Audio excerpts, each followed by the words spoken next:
Recording in progress. So it was a good win against a really good team. Obviously, LSU hasn't lost this year. We didn't want to look back knowing we only play them once in the regular season and know that that's a team that's going to compete for a championship. We don't want anybody to do our work for us. So it was an opportunity not only for us to get one, but to give them one. That's a really good team, an extremely well-coached team. That statistically, obviously, they came in as the #1 defensive team in the country. We had some success early, struggled a little bit with turnovers, which was a real problem against our pressure. We're going to have to clean that up. But our defense was outstanding. It starts and ends with Walker Kessler. Walker gets a triple-double tonight. His ability to protect the rim and LSU got the ball to some really good spots, and Walker just cleans everything up. So, boy, if there's a better defender, a shot blocker, rim protector in the country, I haven't seen him. And so that's important. Jabari Smith going up against Darius Days.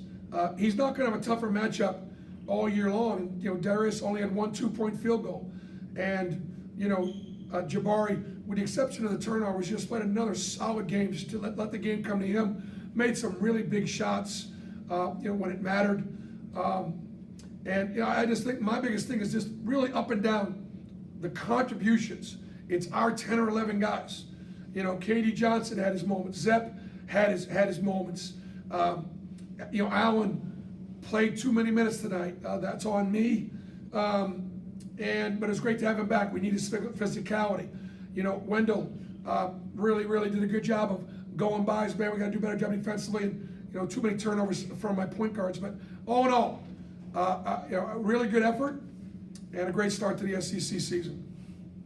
We'll start with a question from Mark Murphy.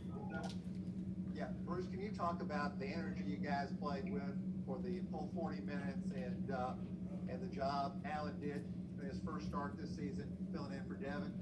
Yeah, well, Al did better. He was more productive.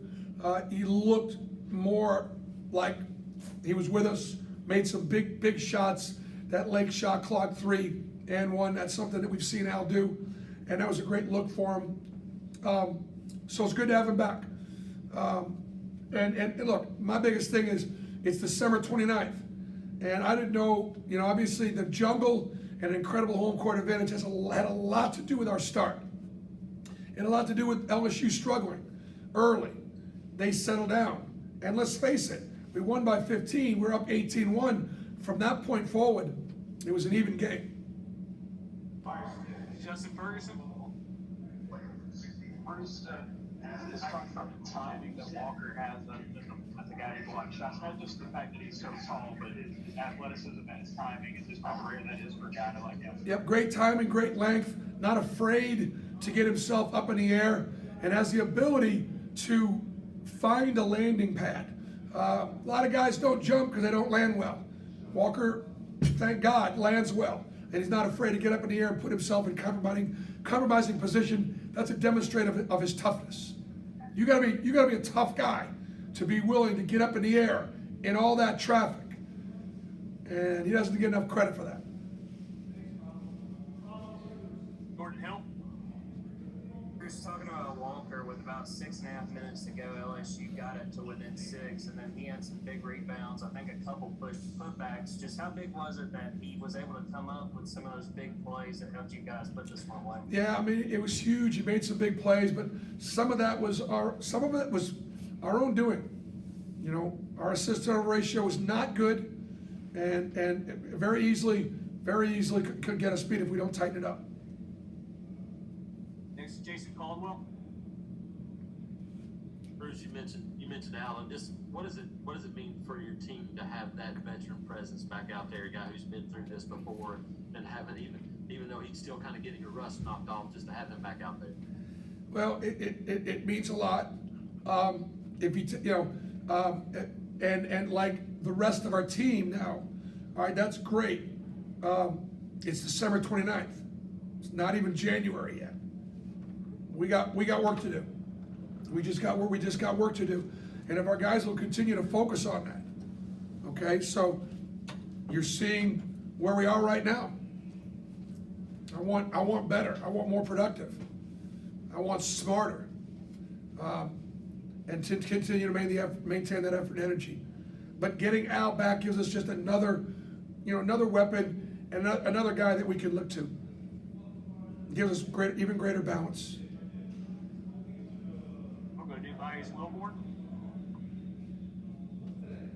Hey, Bruce, I'm hoping we have a good day today, man. Tobias, it was a good day. Good for me too. Glad to be alive, man. Walk me through. You guys, you're up by 6. They have made a little bit of a run. You call a timeout. What do you say to them? And then what are you kind of thinking as you guys go back out there, push the lead back out? Thank you. No, it's not really about a timeout. It's not about what I say. We're able to control the game with our defense, and the fact that LSU only had 4 assists, that's huge. 4 assists and 17 turnovers. So what we did defensively was very disruptive. Wes Flanagan and Chad Pruitt and their team had to scout, did an amazing job to beat the number 6 team in the country like that, to beat the number 3 team in the net. Because I think we did a really, really good job guarding. And I think when we struggled in their ball screen and we let Pinson kind of get off and we sent them to the foul line too much, that was when they were able to climb back in the game. All right, guys, time for 2 more. First up is Brian Matthews. Yeah, Bruce, I know you got a long way to go, but you mentioned how you wanted to set the stage for the SEC with this win over LSU, and you wanted to be able to take care of business, I guess, early, and not let other teams do that for you. But how do you feel about the way your team just came out, though, and what a big game this is and the atmosphere? Well, I think they responded well, but don't forget we were at home. And how would we have responded if we were like LSU on the road against one of the top teams in the country? So I wouldn't make too much of it. Wouldn't make too much of it. The nice home win. We did what we were supposed to do. All right, Coach, we'll wrap you up with Steve Moulton. Coach, congratulations on the win today. Just tell me what you think about how well your team has grown to this point, and how coachable are they moving forward? I think they're very coachable. I'll tell you what, guys, we probably in the last 4 days, Sunday, Monday, Tuesday, and Wednesday, 4 days now, I bet you we watched 4 or 5 hours of film, detailed, and they were on it. They were asking questions, they were studying it, they were preparing. That's a really good sign. They're getting an understanding. And even when we make mistakes, when we have some, challenge them, they understand. They understand. And so we have grown. We've gotten a lot better, but we got a long way to go.